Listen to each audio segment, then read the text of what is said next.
ألمانيا، جيرماني، دوتشلاند.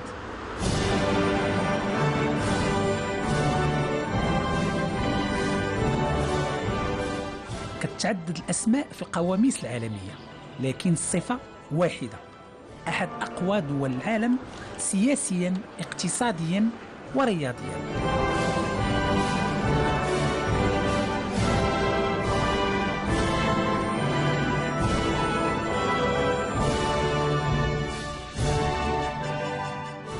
مليون نسمة، منها 45 مليون من الساكنة النشيطة المنتجة والمساهمة في التطور والنماء ديال بلادها.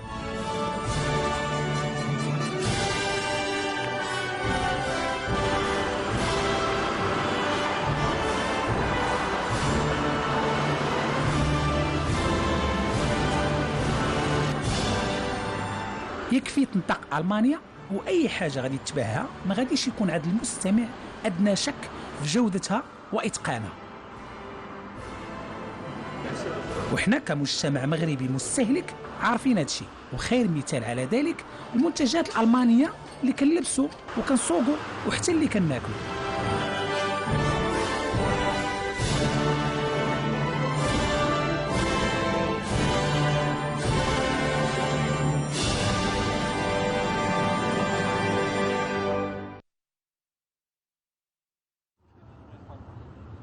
رياضيا، ألمانيا الاتحادية قوة عظمى. يكفي فقط نلقيو نظرة على إنجازات رياضيها في الألعاب الأولمبية، وغادي نلقاوها كتحتل دائما المراتب الخمس الأولى ضمن سبورة الميداليات ومنذ عقود. كرويا، الألمان ما كيآمنوش بالزهر والموارد، ما كيهضروش على التحكيم وأرضية الملعب ولا على تواطؤ بعض الفرق لإسقاط فريق آخر نهائيا. في ألمانيا 1+1 دائما كتساوي 2.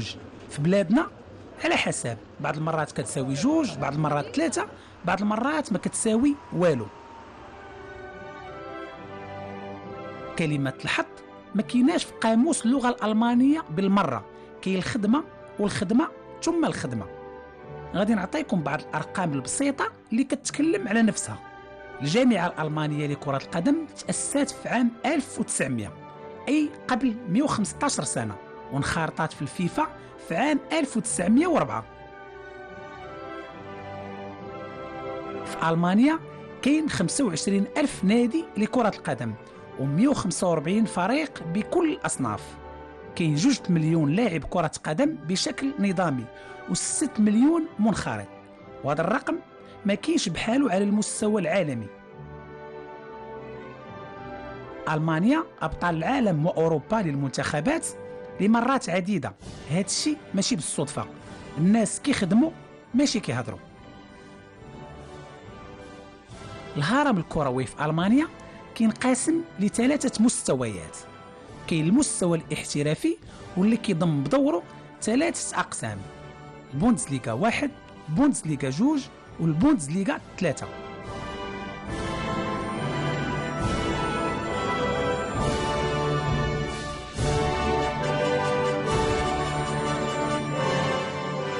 كاين مستوى شبه احترافي سيمي برو سميتو ريجيونال ليغا.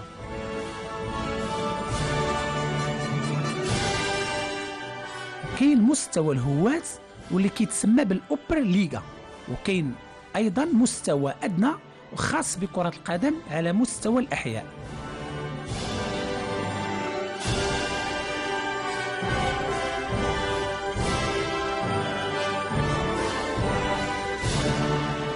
العصب الجهوي في ألمانيا عندها استقلالية معنوية ومادية، وكيبلغ عددها 21 عصبة. خلال زيارتنا لألمانيا لتسليط الضوء على أقسام الهواة، اختارينا مدينة بيرغهايم في ضواحي مدينة كولن. مدينة بيرغهايم كيبلغ عدد سكانها 60 ألف نسمة، ورغم ذلك كتوفر على 2 الفرق كيمارسوا ضمن قسم الهواة: اف سي بيرغهايم وفريق آخر استثنائي هلال ماروك بيرغهايم. هلال المغرب، هلال ماروك بيرغهايم تأسس 1994. يعني السبب ديال التاسيس ديال هذه الفرقه يعني كانوا الشبان المغاربه في هذه المنطقه كثروا، ولكن ما عندهمش فين غادي يمارسوا الرياضه. يعني وانا بصفتي كرياضي يعني مارست واحد الرياضه اخرى يعني المحاربه الاسيويه، واختاريت باش غادي يكون هذا الفريق مغربي يجمع المغاربه الشبان المغاربه في هذا كرة القدم، لأن كرة القدم محبوبة في العالم. وحقيقة يعني تأسسنا هذا الفريق 1994 ودخلنا البطولة 94 95.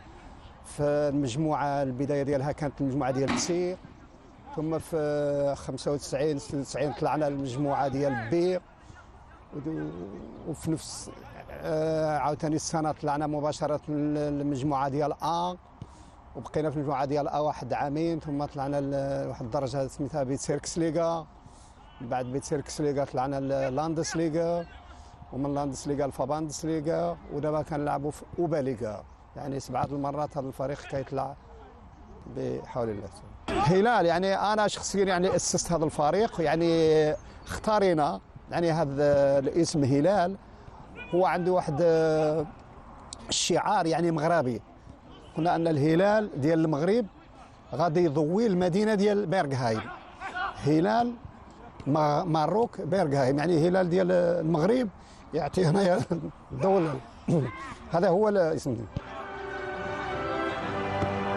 فريق هلال ماروك بيرغهايم كيمارس ضمن عصبة ويستفاليا. أغلب لاعبيه ومسيريه وحتى جماهيره من الجالية المغربية المقيمة في ألمانيا. بعد 21 عام من التأسيس كيسعى باش يتسلق الأقسام ويوصل إلى البطولة الاحترافية. أنا الاحترافي كتبدا من بوندسليغا، الفريق الأول يعني بحال بايرن ميونخ وهامبورغ يا شتوتغارت يعني المنتخب، وكاين الفريق الثاني يعني القسم الثاني حتى هو محترفين، وكاين القسم الثالث وبعدين يجي القسم الرابع ان شاء الله اللي غادي مهيئين له ان شاء الله الدور المقبل ان شاء الله، باش غادي ما بين القسم الرابع يعني هو في النصف المحترفين. يعني عندهم هنا في الالمان كيدربوا 5 المرات في الاسبوع، اذا تدريب يوميه من بعد في القسم الرابع مباشره. كاين بعد القسم الرابع؟ القسم الرابع غادي يجي القسم الثالث. لا بعد منه قبل ما تطلع قبل منه دابا اوبا ليغا اللي كنلعبوا فيها دابا الان.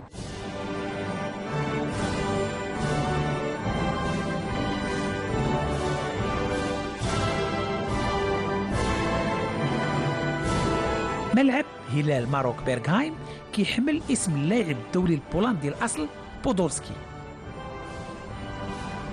هذا اللاعب تخلق في هذه المدينه ولعب فيها الكرة لأول مرة، وملي دار لاباس تفكر مدينته وتبرع ب600 مليون سنتيم من أجل تشييد هذا الملعب. لا داعي للمقارنة مع بعض لاعبين الدوليين السابقين. هذا الملعب تندار هنايا تندار الهلال، هذا الفريق ديال الهلال. كان اللاعب الدولي بودولسكي اللي هو معروف اللي كيلعب في المنتخب الألماني، عنده أكثر من 110 مقابلة ربما في هذا الوقت. يعني هو كبر في هذه المنطقة وكبر مع المغاربة وعاش مع المغاربة، وعنده حتى التقاليد ديالو مغربية. وهذا الشبان اللي كيلعبوا عند الهلال يعني اصحابه بزاف، يعني عاشرهم بزاف. وفي البداية منين يعني كان يلعب هنايا في البوندسليغا ديال الألمان عندي في سيكولن، كان قريب، كان دائما يدعم هذا الفريق يعني. وكان هذا المكان اللي كنشوفوا فيه كان يعني غير تراب. واول حاجه يعني عملها لهذا الفريق يعني عمل له هذا الغازون يعني الصناعي، وبعدين يعني عمل يعني المكان ديال الكابينات فين كيبدوا الكسوه، وواحد المكان يعني كان كيرتاحوا فيه اللعابه يعني ساعد بالكساوي وداك الشيء. لكن الان يعني مشى للندن الارزونال، نتمنى ان شاء الله غادي يرجعوا يساعد الفريق.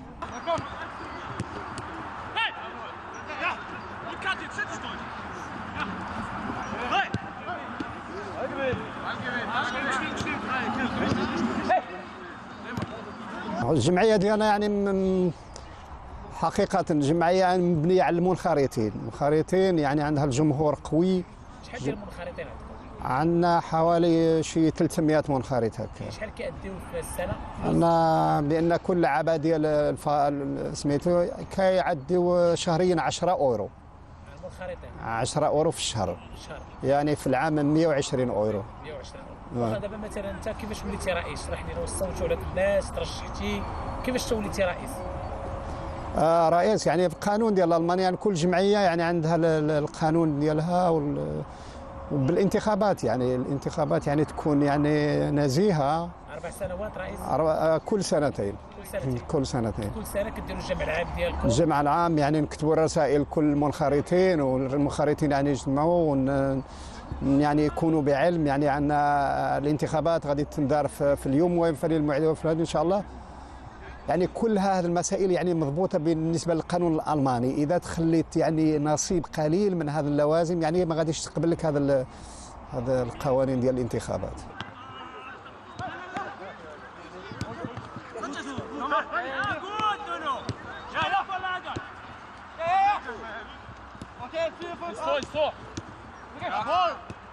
الميزانيه ديال الفرق كلها في العالم يعني كانت عليها، خصوصا يعني احنا كأجانب في هذه البلاد يعني حقيقة عندنا صعوبات في هذا الميدان ديال المصاريف ديال الميزانية. في الأول كان بودولسكي يعني كيدعمنا، ولكن ماشي يعني ماديين يعني من هذه المسائل ديالي. ولكن الحمد لله يعني احنا عندنا واحد النظام، المنخرطين ديالنا كيساعدونا، والجمهور يعني كيجي الجمهور بزاف يعني تكون المقابلة ديال على الميدان. وعندنا شحال كتجمعوا ديال السنه؟ شوف على يعني على المقابله، اذا كانت المقابله يعني مهمه وقيا عندها فيها ما كيجيو الجمهور بزاف، ربما 1000 الناس اللي كيعطيوكم فلوس ومحتضرين وكل شيء. شحال في السنه؟ شحال كتسيروا في السنه؟ في السنه بالنسبه للجمعيه بان ربما غادي دير واحد الميزانيه تحت واحد الميزانيه ديال 60000 اورو في العام. ولكن ما كيساعد الفريق 200 يعني هذا الالماني المدرب يعني هو كيدعم هذا الفريق، يعني هو اللي طلعوا لهذه الدرجه، ويعني كيبغي هذا الفريق بزاف وكيصرف عليه وبغى يطلعوا له واحد الدرجه عاليه. يعني هذا واحد الشرف بالنسبه للمغاربه كبير. احنا ان شاء الله كنساعدوه شحال كيعطي الفريق في السنه تقريبا؟ يعني هذه المسائل ربما انا ما توصل له على حسب، ربما في المستقبل العام المقبل الى طلع غادي تكون الميزانيه يعني قويه اكثر من 350 الف اورو في العام. فريق هلال ماروك بيرغهايم كيمثل المغرب في المانيا، اسم مغربي وحتى الشعار مغربي، لكن ورغم ذلك ما كيتلقى النادي حتى دعم لا مادي ولا معنوي، سواء من تمثيليات المغرب الدبلوماسيه او الاقتصاديه. في الحقيقه ان هذا الاسم هنا اللي كنلعبوا به في هذه البلاد، هلال ماروك بيرغهايم، عندنا فيه مشكل كبير من ناحيه ديال شبينزوغن. الشركات الالمانيات كيقولوا لنا هذه الفرقه ماشي ديالنا، ماشي ديال الاندماج، هذه الفرقه مغربيه عندها اسم مغربي، وما يبغيوش يدعمونا لان حنايا عندنا الوطنيه في الفريق اكثر من الرياضه. رغم هذا كله حنا كنبغيو البلاد ديالنا ونبغيو نطلعوا العلم ديالنا، ولكن من ناحيه الوطن ديالنا ولا من الحكومه ديالنا ولا من السفاره هاملين علينا، ما يهمهم لا هذا الاسم ديال هلال ماروك ولا هلال المغرب، ولا يعني ما عندهمش رغبه ولا اي حدا في هذا الميدان. العب مع راسك، دير مع راسك، ما عارفيناش كاع واش تدايرين هنايا.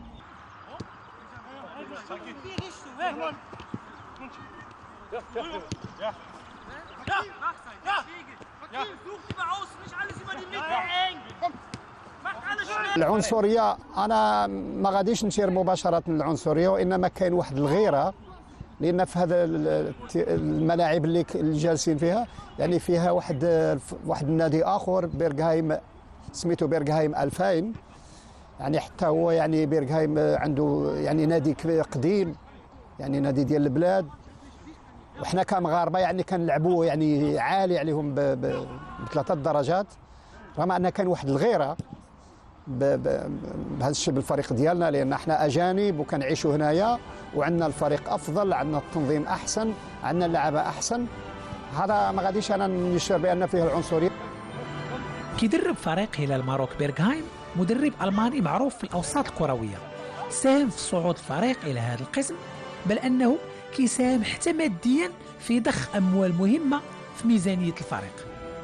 Also ich hatte vorher schon mal Hela Marok 4 Jahre trainiert. أشرف على تدريب الفريق منذ مدة طويلة، ساهمت في صعوده إلى هذا القسم. أصبت بمرض وغبت عن الفريق لمدة عامين، ثم اتصل بي رئيس الفريق من أجل العودة. الأجواء هنا رائعة والكل يسعى لتحقيق الأفضل.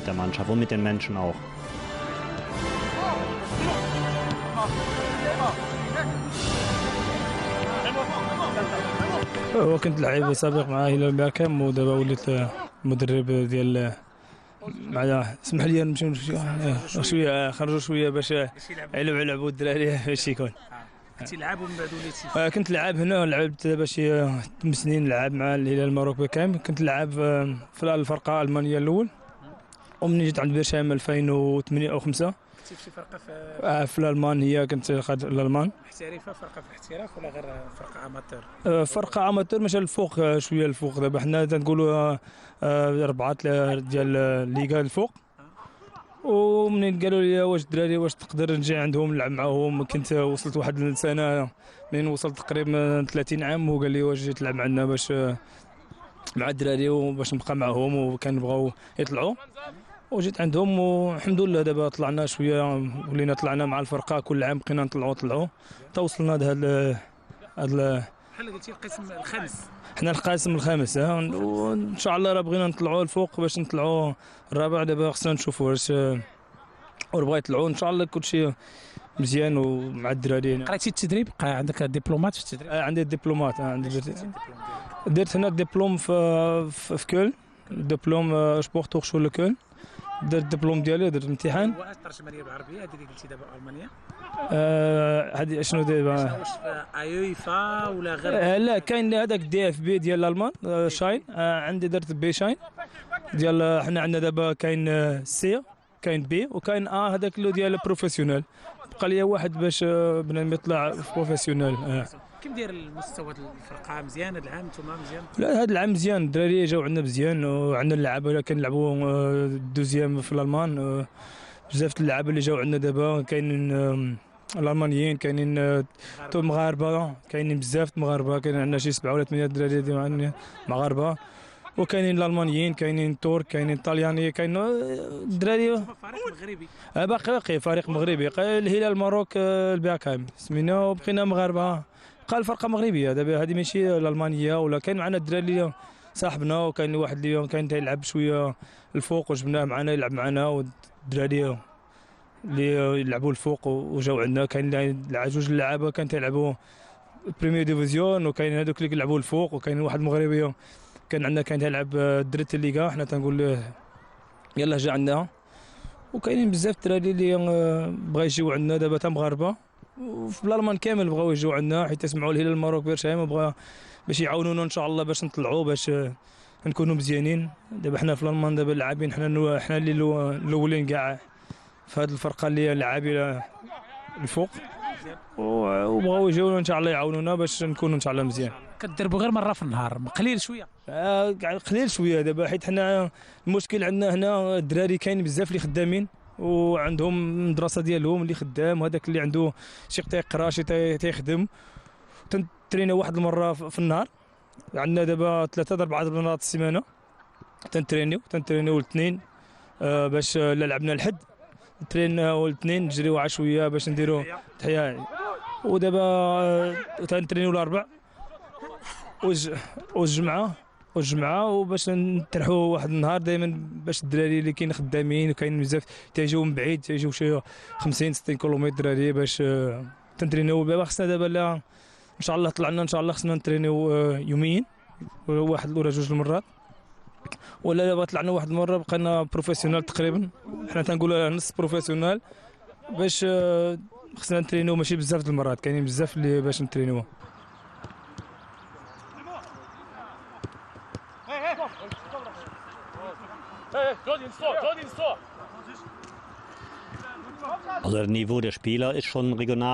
نتوافر على بعض اللاعبين الذين بإمكانهم اللعب بالأقسام الاحترافية، إضافة إلى أن فريقنا يضم بعض اللاعبين الذين لعبوا سابقا بالبطولة الاحترافية الثانية.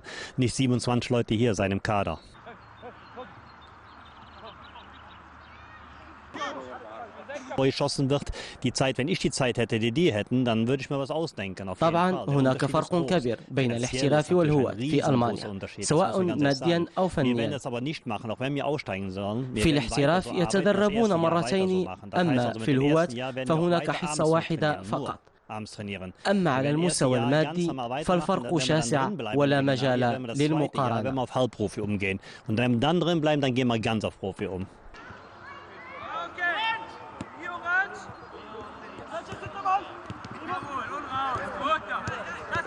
من شحال من عام وانت في الفرقه دابا؟ دابا عام ونص. عام ونص. فين كنتي كتلعب من قبل؟ فين كنلعبوا حنا؟ فين كنتي كتلعب قبل من هذه الفرقه؟ قبل من هذه الفرقه كنت نلعب في فيك باك بيك سميه ديالها، وكنا في الثالثه في الالمان. الثالثه ليك. اي محترفين. اي محترفين. عندك كونترا مع هذه الفرقه؟ عندك كونترا ولا غير كتلعب غير؟ عندي كونترا عام. عام. دابا هاد في شهر 6 غادي يكمل الكونترا ديالي، وغادي نشوف واش نبقى ولا غادي نمشي عاوتاني نزيد نلعب الفوق. الى ان شاء الله يمكن ان شاء الله نمشي، غادي نمشي. الى ما كايناش نبقى هنايا ان شاء الله. عندك اجر مع صالير مع الفرقه؟ واه كاينه. شحال تقريبا الصالير تقريبا؟ 5 سنين هكا. لا الصالير الفلوس كتخلص اجر سالري كيخلصوني في الشهر. شحال كيعطيوك في الشهر تقريبا؟ ايوا كيعطيني شي 800 اورو. 800 اورو في الشهر. وعندك لي بريم ديال الماتش فاش البريم عندنا كل فرقه عنده بريم. شحال فاش كتربحوا ماتش؟ الا نربحوا الماتش شحال تقريبا؟ يعطونا 100 اورو. 100 اورو 150 اورو الا نربحوا. وما عندكمش المشكل ديال الماتيريال، السبرديلات والكورات وداك الشيء؟ ما كاينش مشكل؟ لا ما كاينش مشكل. علاش حنا كيعطونا الفلوس شهريه، و الا بغينا الا عندنا شي مشكل نمشيو عند المهم ديال الفرقه، نمشيو عندهم ويعطيو لنا، ما كاين مشكل. لكن قصد الماتيريال اللي كتدربوا به في التدريب كلشي موجود، الكرات الشباكي كلشي موجود؟ الحمد لله كلشي موجود الحمد لله. عندنا كلشي هنايا وكلشي مليح. كتتبع كره في المغرب شويه؟ البطوله شويه. كتعرف على البطوله؟ نعرف كلشي، نعرف البلاد ديالي بركان. انت من بركان؟ ناس بركان غادا مزيان. راه شويه. كتعرف الرجاء، الوداد، الجيش، المغرب فاسي؟ لا الحمد لله نعرف كلشي. كتعرف كلشي. من الفرق بين الكره هنا فين كتلعبوا نتوما في السيكيم ديفيزيون والبريمير ديفيزيون في المغرب، كاين فرق كبير ولا غير شويه؟ كاين كبير. مع الى نقولوا دابا الرجاء والوداد والمغرب الفاس، تما شويه مشكل كبير. ولكن دابا نقدروا مع وداد فاس ولا شي فرقه بحال الحسيمه بني ملال، ايوا نقدروا نلعبوا معهم نقدروا نربحوا. اي وكتعرف ان المغرب فيه مشكل في الملاعب، ما كاينش الملاعب بزاف وما كاينش في المغرب. لا ماشي مشكل، ماشي على اللاعبين ولا كاين موجود فين ما، ولكن في المغرب ما يديروش هنا، ما يجيوش لاوروبا ويشوفوا فين ما، يمشيو لفرنسا وصافي. لكن حنا في الالمان كاينين بزاف، الى دابا ما يجيوش الناس من المغرب الا هنايا في الالمان غادي وهاد اللعابه هنايا غادي يمشيو يلعبوا مع الالمان، المنتخب ديال الالمان، الشبان وفين ما. داكشي اللي مشكل، يخص شي الناس اللي يجيو سكاوت، سميتو سكاوت، اللي يقلبوا عند اللاعب في الالمان فين ما. واخا انت نور الدين كتخدم بالنهار، كتخدم بالنهار ولا عندك الكره؟ لا كنخدم الكره وخدم في الكترونيك. وي. والتدريب مره في النهار في الاخر النهار؟ في نهار الاثنين حتى الجمعه يوميا كتدرب؟ اي كنلعب. قديمه وقت في الخدمه ديالك باش تدرب؟ الوقت فين ما نخدم الصباح، دائما نخدم في الصباح ونجي مع العشيه هكا عند 2-3 نجي للدار. عندي كاينه ديال الكره، كاين فين ما.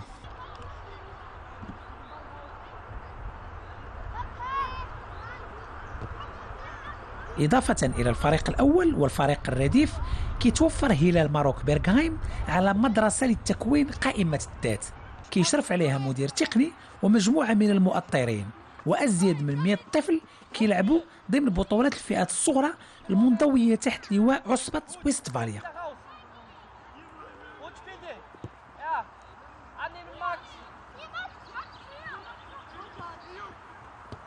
مزيان الحمد لله. عندنا الطاقه ديال الدراري بزاف، عندنا شي 30 واحد في هاد الفئه ديال الصغرى ديال المينيم كما نقولوا المينيم، يعني من 2008 حتى ل 2004.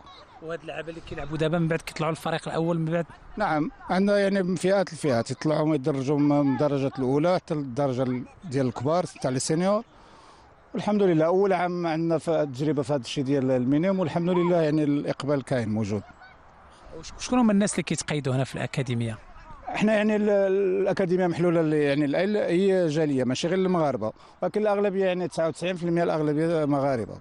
وكيفاش وليتي انت مؤطر مدرب هنا؟ اش قريتي الفورماسيون ديالك؟ ما قريناش انا ماشي ما عنديش انفورماسيون على هذا الشيء ديال التدريب، ولكن بحكم التجربه تجربه كلاعب ولا لعبتي قبل؟ في المغرب عاوتاني كنا كنمارسوا رياضه الجرا، بحال الكره، بحال الهوند، بحال الباسكيت. يعني قرينا في المغرب وكانت عندنا تجربه في المغرب في هذا الشيء ديال الرياضه.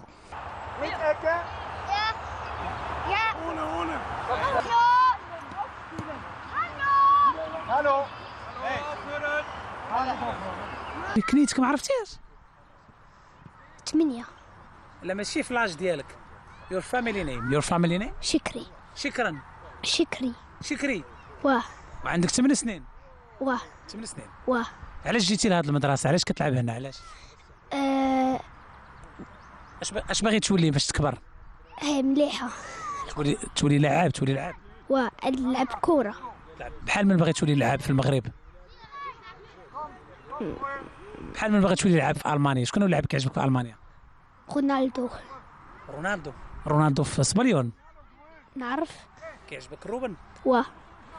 كيعجبك روبن ومولر كيعجبك بزاف؟ وكتقرا وكتلعب بجوج؟ شكون عزيز عليك اكثر، الكره ولا القرايه؟ القرايه اكثر من الكره. امتى كتجي تدرب هنا؟ امتى كتجي؟ في الصباح ولا في العشيه؟ العشيه. شحال من مره في السيمانه؟ جوج مرات. امتى كتجي؟ الاربعاء وامتى؟ الجمعه؟ السبت؟ سونتاك؟ سونتاك كتجي السبت؟ السبت. وكتعجبك القرايه هنا الكره مزيان؟ معلين فيكم مزيان؟ عزيز عليك البرشلونه ولا ريال مدريد؟ برشلونه. شكون اللي كيعجبك برشلونه؟ شكون هو اللاعب؟ ميسي. كيعجبك ميسي؟ يلا شكرا.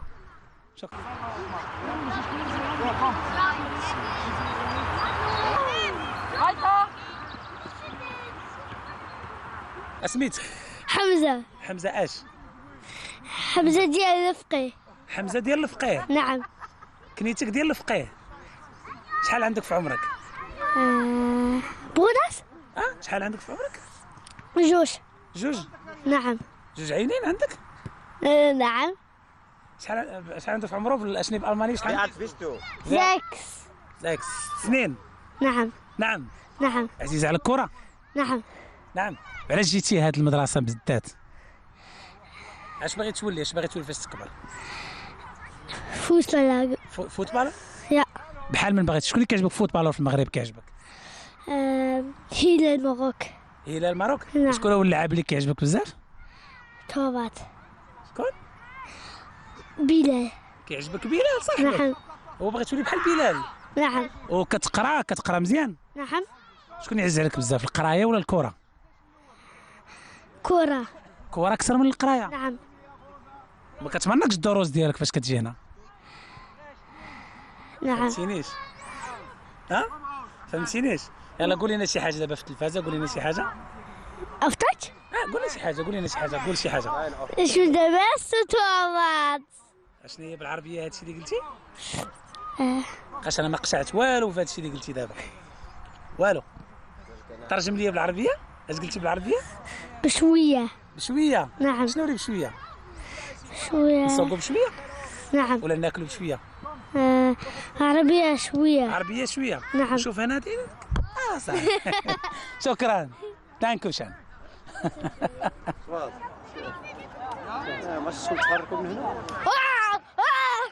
Wieder breit machen, ey! Breit! Breit, spiel den Ball! Ja! أنا نلعب هنايا الكرة في الفرقة الجوجة نتاع هلال الماروك، وحلوا هنايا نتاع البزاوز وسولوني وقلت لهم نديرها ندير المدرب. البزاوز هما الدراري الصغار. الدراري الصغار. كتقولي لهم هو البزاوز حنايا. شنو الفئة اللي مسؤول عليها انت، الكاتيجوري اللي انت كتدرب؟ عندهم 11 سنة. اش كتقريهم بالضبط؟ واش نقريهم؟ التكنيك والتكتيك وخص يتفهموا بيتنا، يخص يلعبوا جميع وما ديسيبلين نيشان. ودرتي شي ديبلوم كتحاول تقرا حتى باش تولي مدرب من بعد، يعني بالديبلوم ديالك بكل شيء؟ ان شاء الله راه فكرت فين ندير شي ديبلوم تاع الترينه. وكيف داير المستوى ديال الدراري؟ مزيان؟ مزيان الحمد لله. هادو من بعد يقدروا يلعبوا في الفريق الاول؟ وان شاء الله. وان شاء الله. شكرا. محمد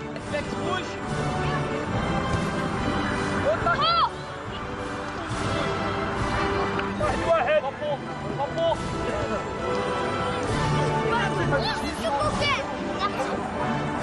und wieder breit, rüber breit.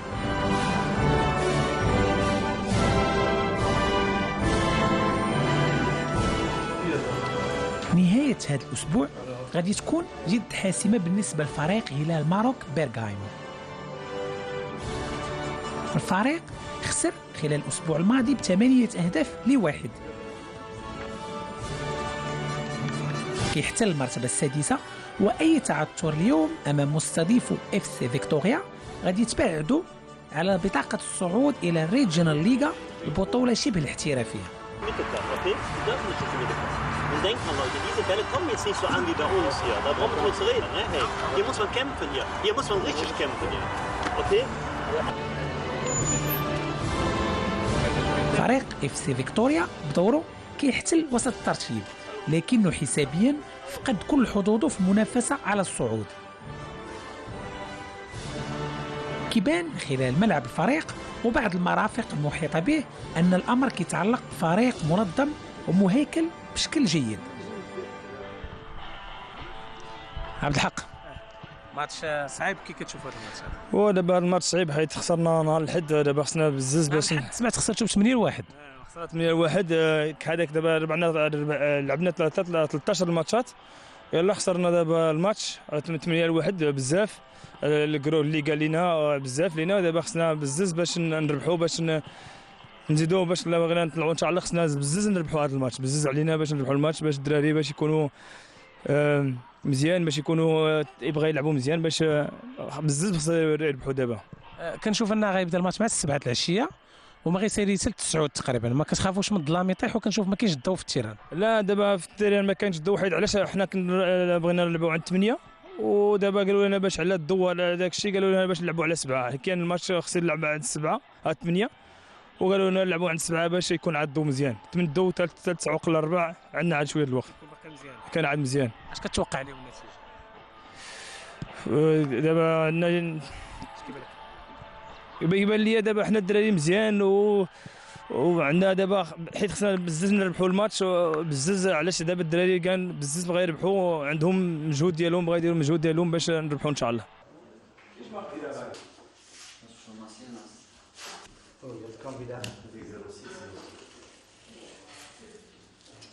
Seit 1972. أجاور فريق اف سي فيكتوريا منذ 43 سنة، 41 Jahre وأشغل مهمة مدلك، وأتكفل كذلك بالعلاجات الطبيعية. أتوفر على عيادتي الخاصة وأشتغل في الفريق بشكل تطوعي دون تلقي أي مقابل مادي.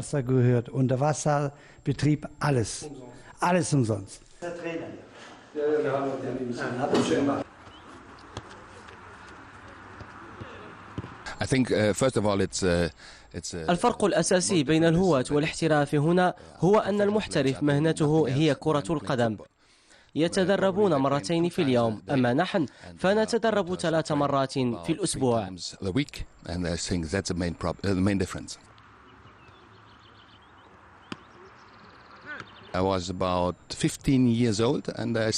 بدأت التدريب عندما كنت أبلغ من العمر 15 سنة. أشرفت على فريق مكون من الأطفال، ثم لاحقا فريق الشبان. أدرب منذ حوالي 34 سنة.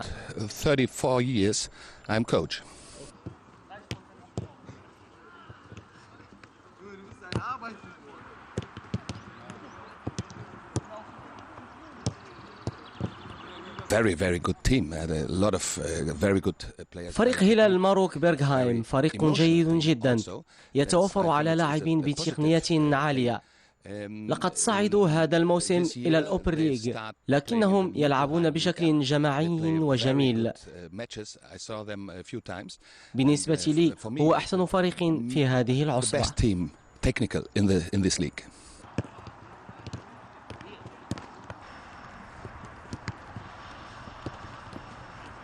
The federation pays us. Yes. Okay. And apart being a referee, you have got your own job? Yes, I've got another job and I have to earn my money and تقوم الجامعة الألمانية بتأدية مصاريف التحكيم. التحكيم بالنسبة لي هو هواية ليس إلا لدي عملي الخاص. أقود المباريات بهذا القسم، وإذا حصلت على تنقيط جيد أنتقل إلى الدوريات الاحترافية.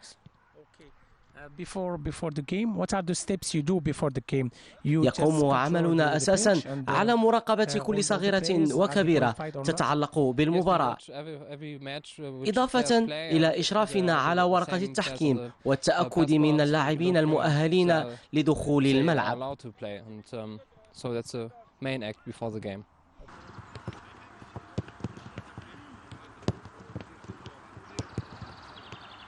Dat is een probleem, is dat. Nee, het is een financiëles probleem. Nee, dat is dat A en O. المشكل يكمن أساسا في عدم توفر فريق هلال الماروك بيرغهايم على محتضن رسمي أو مداخيل مادية مهمة. وحتى لو صعد الفريق فإنه سيجد صعوبة في فرض نفسه ضمن الأقسام الاحترافية.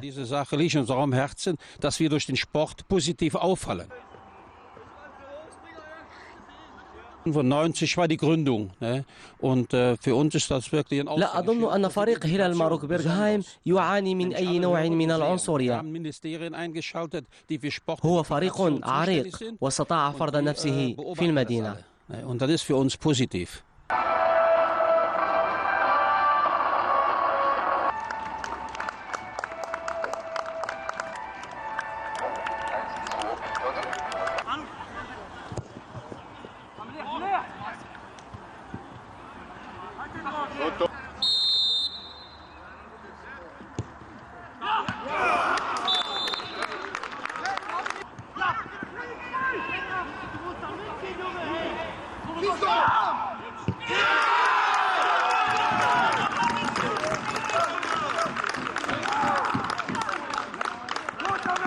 جيت تتفرج في فريق هلال بيرغهايم مرة ماشي دائما، مرة حسب الوقت.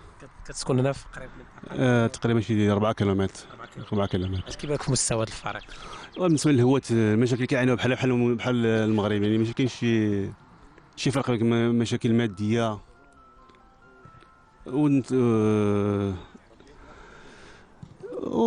شنو نقول لك، المشاكل بحال نهضر دابا على هذا الفريق. هذا فريق مغربي في المانيا، انتم كجاليه مغربيه كيفاش كتبان لكم هذه القضيه ديال الفريق مغربي، اسم مغربي، رئيس مغربي، لاعبين مغاربه في المانيا؟ احنا كنحاولوا نساعدوهم من الناحيه ديال التشجيعات وداك الشيء، يعني كيضحي واحد المجهود كبير باش يعني يطلعوا للقسم الموالي. كيف كيقدروا يطلعوا السنه؟ هذا العام عندهم تقريبا نقول 70% باش يقدروا يطلعوا. دابا مكلاسين دابا تقريبا عندهم 6 نقاط الفرق، ومكلاسين الثالثين ومازال 9 الماتشات، يعني كلشي مفتوح. كتسكن هنا في بيرغهايم؟ لا ما كنسكنش في بيرغهايم، كنسكن في كولن قريب من بيرغهايم شويه، وكان عندي واحد الصديق ديالي في بيرغهايم، هذاك الشيء كنجي دو طون طون هنا لبيرغهايم. شنو العمل ديالك عبد السلام؟ العمل ديالي انا في الحقيقه مهندس في اتصالات، ولكن دابا درت واحد الشركه ديالي ديال النقل من المغرب لالمانيا، وهادشي اللي كاين. كتجي تشجع الفريق فاش كتتاح الفرصه؟ الا تاحت الفرصه يعني من نكون صريح كنجي قليل، لان الفرص العمل ما كتسمح لناش باش نجيو يعني بزاف نواكبوا المقابلات اللي كيلعبها الفريق. كيف لك المستوى ديال فريق هلال؟ في الحقيقه المستوى التقني شويه ضعاف، ولكن بالنسبه للامكانيات عجبوني، يعني اللي شفت يعني البنيه التحتيه وداك الشيء يعني بعدا واحد 80% كيفرح، اللي نقدر نقارنوا مع فرق ديال البريمير ديفيزيون ديالنا في المغرب. كتجي هنا مره تفرج في هلال بيرغهايم؟ سمعت عليهم، ولكن هذه اول مره تحت لي الفرصه، نظرا سمعنا القناه الرياضيه كاينه هنا وجينا حتى حنا نتفرجوا في هذه المباراه ديال المغاربه. كجاليه باش الاحساس ديالكم وطنيا وكتشوفوا فريق كيحمل اسم المغرب في اوروبا وفي المانيا؟ وتيفرحنا على المغاربه وفين ما كانوا نتفرجوا فيهم. كتفرج على الكره في المغرب شويه، الهواة المغرب كتبع مره البطوله المغربيه ولا الهواة تنتفرج فيهم، اكيد تنتفرج فيهم. نعم نتفرج فيهم. الفرق السيوس بين هواة المغرب وهواة ديال المانيا؟ اول حاجه الانفراستركتور، ما كاين فرق كبير بين المغرب ولا تيبقاو في قاعده على المغرب لما كتشوفهم تيلعبوا في دوك الارضيه ماشي ارضيه الصراحه، ما نتكلموش عليه. تيجيو قال لك ما مغديينش. واحد المره تفرجت في واحد الحلقه قال لك طيبوا البيض ودانون بدانون بحال اومليت بدانون. اي حشومه تسمع هكا حشومه. لا اكيد ما غاديش يكون. كيطيبوا اومليت؟ يطيبوها بالزيت حل يطيبوها بالزيت حل اخر.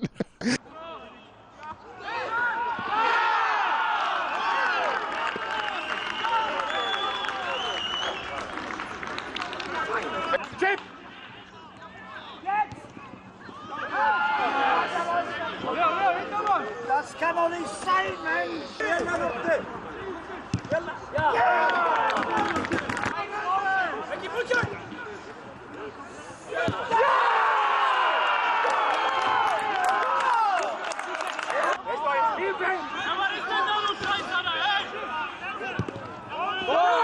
خلال المباراة بان بالملموس أن لاعبين ديال هلال ماروك بيرغهايم كانوا خارج الفورمة تماما.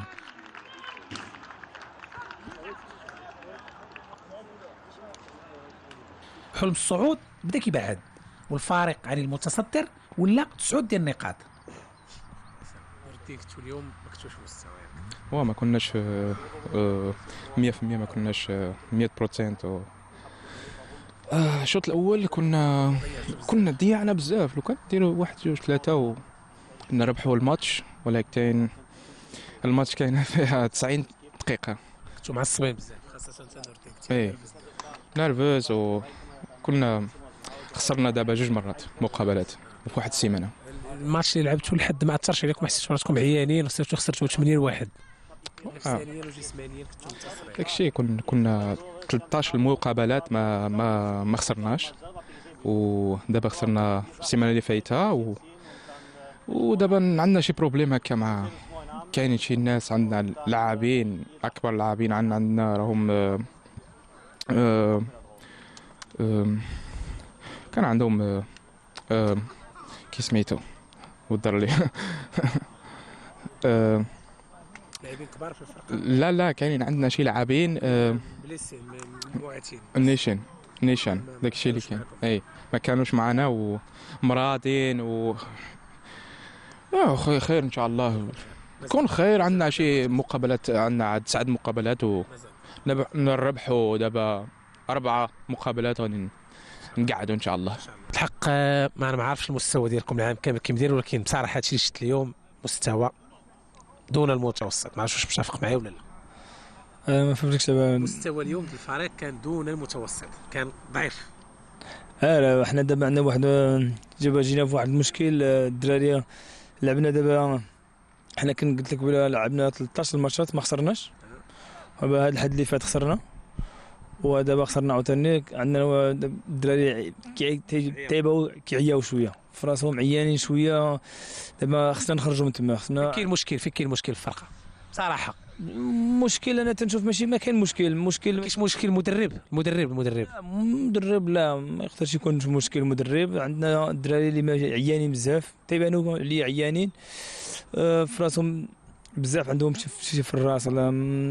دابا حيت حنا وصلنا واحد الوقت حنا تيقولوا لي تجي واحد البلاصه من يكون عنده شي مره يهبط ما عندوش فتره فراغ وتجي واحد الوقت. ودابا حنا في واحد البلاصه اللي جينا دابا 2 الماتشات ما ربحناش وتجي الدعوه شويه قاصحه. دابا خصنا نشوفوا واش نخرجوا من هذيك البلاصه باش نخرجوا من، وان شاء الله تكون ان شاء الله دابا نشوفوا هذه السيمانه عاوتاني ونشوفوا السيمانه الجايه ان شاء الله ونشوفوا ان شاء الله نخرجوا من تما.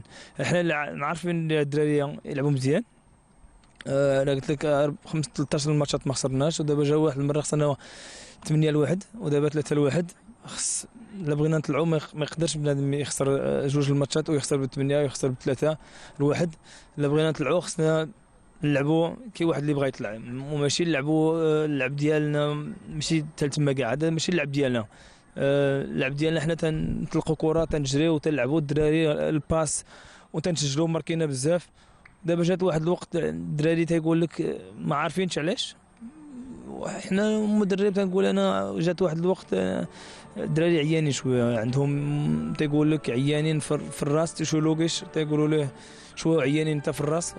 وان شاء الله دابا نخرجوا من تما ان شاء الله. خلال الشوط الأول كان اللاعبون في سبات عميق. خلال الشوط الثاني أخرجوا ما في جعبتهم وكانت الكلمة المفتاح هي الروح القتالية. هدفنا من خلال هذه التغطية الإعلامية بألمانيا ماشي هو المقارنة بين الهواة ديالهم والهواة ديالنا.